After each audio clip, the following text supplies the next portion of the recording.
Pace bene, ibu yang melarang ibadat di Bekasi itu akhirnya minta maaf juga katanya. Setelah sebelumnya marah-marah keluar dari rumahnya dengan nada suara tinggi, keras, melarang orang berdoa di satu rumah umat.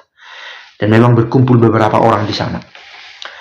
Nah, dia seorang ASN katanya, dan ada tuntutan supaya dia dipecat saja dari pekerjaannya katanya. Oke, ada dinamika macam ini. Tapi saya tidak mau masuk jauh ke sana.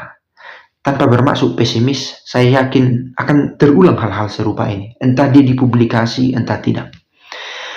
Menurut saya ada beberapa faktor mengapa ini terjadi. Pertama, karakter beribadah kita di negara kita ya. Saya coba perhatikan aktivitas berdoa bersama di rumah pribadi itu ada di tempat kita dan banyak gitu ya.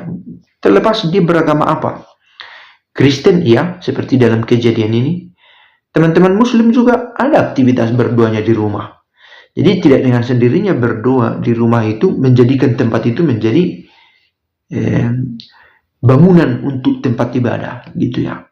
Nah, ini harus dimaknai bangunan ibadah ini dalam arti sesungguhnya atau dalam terminologi yang resmi gitu ya. Bangunan ibadah yang memang didedikasikan untuk itu, tetapi pada kenyataannya itu adalah rumah, tempat tinggal. Tapi kita punya kebiasaan berdoa di rumah-rumah. Nah, di gereja Katolik itu ada dua lingkungan, meski tidak semua rajin, umatnya rajin untuk datang. Dan ini sesuatu yang positif ya. Benar-benar berdoa itu menjadi bagian dari kehidupan, tidak melulu terlalu kaku, sistemik, harus di sana, harus jam sekian. Tidak juga. Dan itu adalah aplikasi yang nyata dari apa yang diajarkan dalam kitab suci, berdoa di rumah-rumah. Jadi terjadi di berbagai keluarga dan berbagai agama. Yang kedua, karakter bangunan sedikit banyak berpengaruh ya. Karena bangunan rumah kita itu tidak semua itu yang kedap suara. Sehingga apa yang terucap di dalam rumah, apalagi dengan nada tinggi, itu terdengar sampai keluar. Nah, berbicara tentang ini, entah ya, memang ketidaknyamanan pribadi barangkali dalam diri ibu ini. Karena ada juga keluarga yang gemar sekali memutar lagu dangdut pagi-pagi keras-keras dengan loudspeakernya, yang saya pikir toh tidak bagus juga itu dalam situasi tertentu, begitu ya. Karena itu sudah melewati batas yang seharusnya dia buat. Karena suara lagu dangdutnya sampai ke rumah orang yang tidak sedang membutuhkan musik pagi itu. Gitu ya. Ada kebiasaan semacam itu. Nah, mengapa ini terjadi? Karena ruangan itu tidak didesain, rumah-rumah itu tidak didesain untuk bisa membuat batas untuk gelombang suara dari rumah yang bersangkutan. Nah, bila ternyata harus dibuat ibadah di rumah-rumah, saya pikir bagus juga memerhatikan ketersediaan fasilitas. Maksudnya apa? Supaya memang orang di dalam rumah itulah yang mendengar suara itu. Nah, saya tidak melihat sebagai kasus semata ya. Saya mau mengatakan bahwa dimanapun bila ada dua-dua bersama di lingkungan, diupayakan itu lebih tertutup gitu ya. Karena jangankan yang muslim ya, yang satu agama pun barangkali bisa menjadi terganggu bila dengan musik yang keras-keras gitu ya. Nah, oke. Saya tidak katakan bahwa yang di video yang di kasus ini suaranya keras-keras. Saya hanya mengantisipasi peristiwa yang mungkin akan terjadi. Yang saya katakan di awal, saya yakin ini bukan peristiwa terakhir. Karena demikian sangat plural kita, cara berkomunikasi kita juga, soal cara kita menghargai privasi dan bagaimana hukum melindungi privasi kita. Saya pikir hukum kita belum begitu detail dan dilaksanakan dengan baik. Kemudian ini yang terutama menurut saya, peraturan tentang pendirian rumah ibadah itu harus dikoreksi ulang atau dikampanyekan lebih terang gitu ya.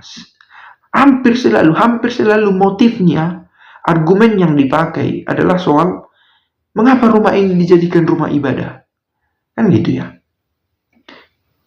Yesus marah rumah ibadah dijadikan seperti sarang penyamun. Orang-orang marah karena rumah biasa dijadikan rumah ibadah.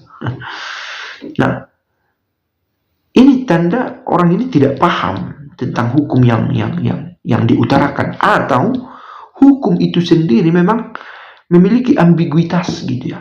Bisa diterjemahkan lain, atau si pembuat hukum memang memaksudkan tidak bisa beribadah di rumah. Kita tidak tahu, maka dibutuhkan propaganda kampanye lebih detail tentang apa sebenarnya maksud hukum pendirian rumah ibadah itu. Gitu ya. Supaya orang-orang jangan selalu bertamengkan peraturan itu. Mengapa dijadikan, mana izinnya? Saya pikir itu pernyataan yang diupayakan ada dasar hukumnya. Soal apa motif dia, apa motif ibu ini, itu sangat natural gitu. Bahwa dia akan memakai hukum tertentu, ya memang karena dia tidak senang agama lain bertumbuh. Saya pikir ini isu yang sensitif, dan bila dikatakan wajar bisa diterima gitu ya. Nah, tetapi konsep kita tentang kebebasan, konsep kita tentang hukum ini belum begitu terang gitu ya. Nah, jadi kalau setelah ada pernyataan kasar-kasar macam itu kan, teriak-teriak, itu barbaritas, itu kebarbaran itu, dan diselesaikan dengan minta maaf, saya pikir itu tidak memberikan efek jerak di kemudian hari gitu ya. Tidak memberi efek jerak, dan tidak ada tindakan preventifnya, mencegah ke depannya bagaimana. Lalu minta maaf lagi, dibuat lagi minta maaf lagi. Kita tidak belajar dari kesalahan. Nah, saya pikir entahlah, ini seruan rakyat lah ini ya, bahwa undang-undang itu sepertinya multitafsir tentang perizinan membangun rumah ibadah. Harus barangkali didefinisikan kembali, atau mungkin kita yang belum paham gitu ya. Apa maksudnya mendirikan rumah ibadah ini? Apakah ketika orang sudah beribadah di rumah mengubah tempat itu menjadi rumah ibadah? Nah, saya pikir dari kesadaran kita tahu bukan demikian. Tetapi oke, orang-orang akan memakai argumentasi untuk membela perasaannya, perasaan tidak nyaman, perasaan tidak suka ketika ada ibadah lain di lingkungannya, gitu ya. Di sini mayoritas katanya. Mayoritas saya pikir salah satu aspek, tetapi bukan menjadi alasan untuk menjadi barbar, gitu ya. Sebuah pemikiran saja. Ciao.